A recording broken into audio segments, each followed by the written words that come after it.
Constitución de 1979, ¿qué ley ordinaria reconoce que el presidente integra la cadena de mando? En la Constitución de 1920, como el presidente era general en jefe, en la ley ordinaria está en el máximo escalón de la cadena de mando. En la Constitución de 1933, como era comandante en jefe, está en el máximo escalón de la cadena de mando en la ley ordinaria. Pregunto, a partir de la Constitución de 1979, ¿en qué ley ordinaria se le reconoce al presidente en la cadena de comando? ¿El presidente era miembro del Ejército? ¿El presidente era miembro de la Marina? ¿El presidente era miembro de la Fuerza Aérea? ¿El presidente integraba el Comando Conjunto de la Fuerza Armada? ¿Integraba el sector defensa? No. Porque solamente es y era en el 79 conductor político.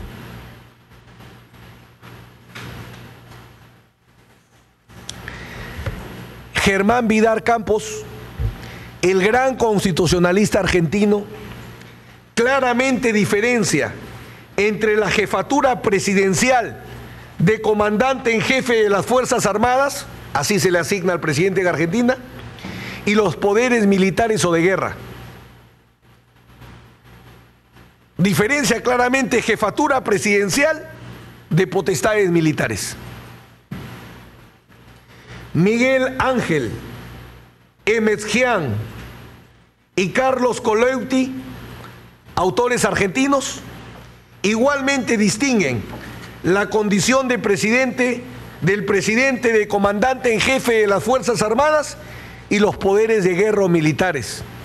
Esto es, todos diferencian jefatura presidencial y potestades militares.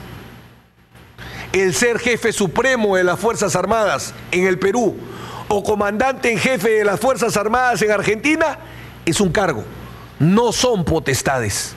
Y lo que aquí estamos buscando es las potestades, y concretamente estamos buscando la potestad de mando del presidente sobre las Fuerzas Armadas, que insistimos, existió por excepción hasta 1933 y ya no con la Constitución del 79.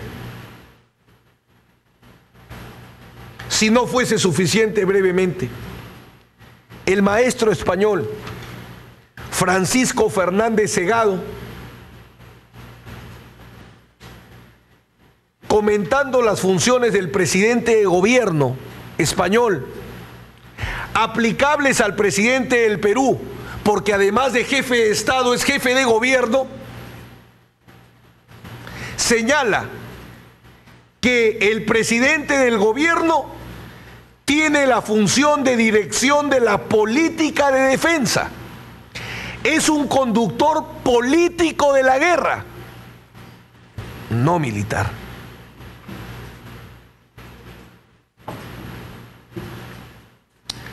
El autor español Luis López Guerra igualmente comenta cómo el presidente del gobierno tiene la dirección política de la defensa del Estado. Dirección política, no dirección militar.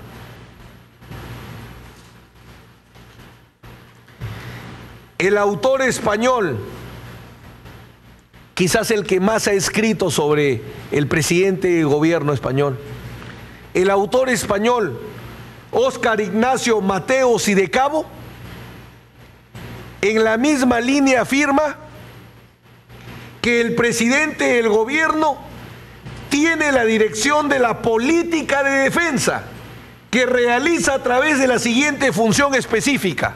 ¿Cuál es esa función? Formulación de la Directiva de Defensa Nacional, estableciendo las líneas generales de la política y directrices para su desarrollo. ¿Cómo dirige políticamente el presidente de gobierno español a la Fuerza Armada Española? No diciéndole utiliza tanques B-18 o ataca con aviones MiG-24. Establece la Directiva de Defensa Nacional. Esa es la manera como se conduce políticamente la guerra, con directivas. Los autores colombianos Carlos Alberto Lano B y Hernán Alejandro Lano G de la misma forma señalan que como jefe de las Fuerzas Armadas, el presidente de la República dirige la política encaminada a la defensa integral de la nación.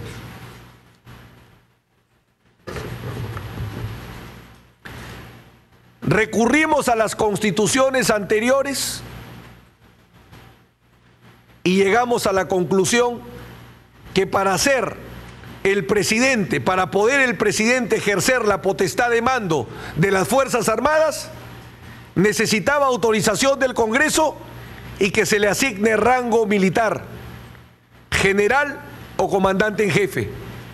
Vamos a la Constitución del 79 y a la del 93 y encontramos que el presidente ya no tiene potestad de mando, sino tiene la potestad de presidir el sistema de defensa nacional. Vayamos finalmente, para llegar a la misma conclusión, al análisis del derecho constitucional comparado.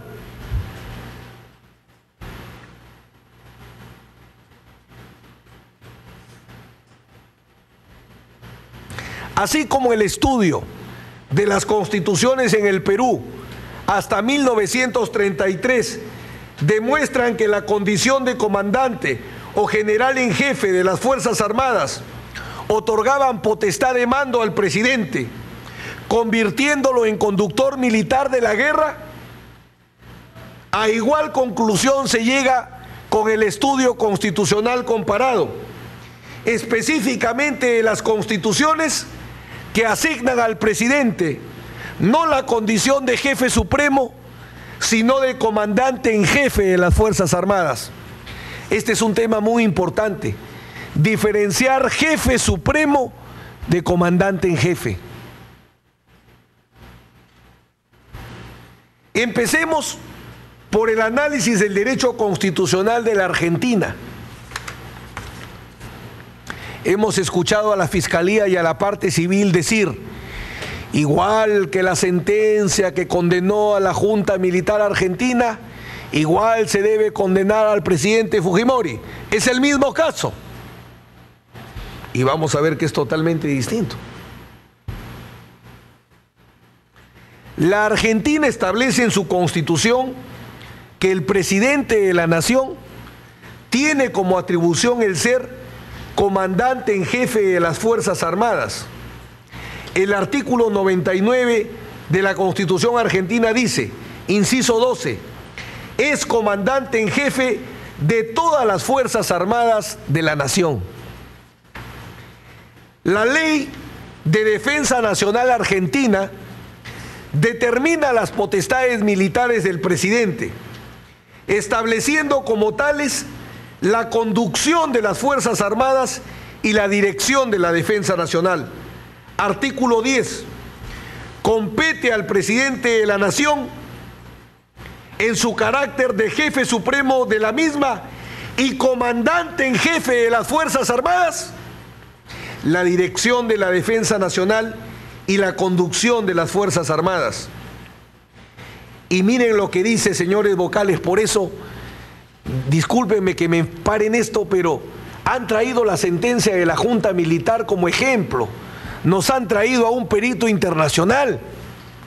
Y lo que callan es que la Constitución y la Ley de Defensa Nacional 23.554, vigente en 1988 y se repite en las anteriores, por cierto, dice lo siguiente: el presidente ejercerá la conducción integral de la guerra.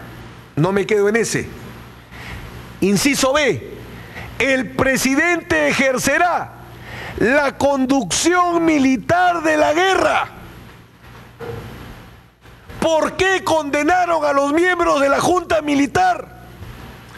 Por dos razones. Primero, porque eran las cabezas de sus institutos, y segundo, como eran presidentes de facto, ejercían la conducción militar de la guerra. El presidente en Argentina conduce militarmente la guerra. En el Perú no.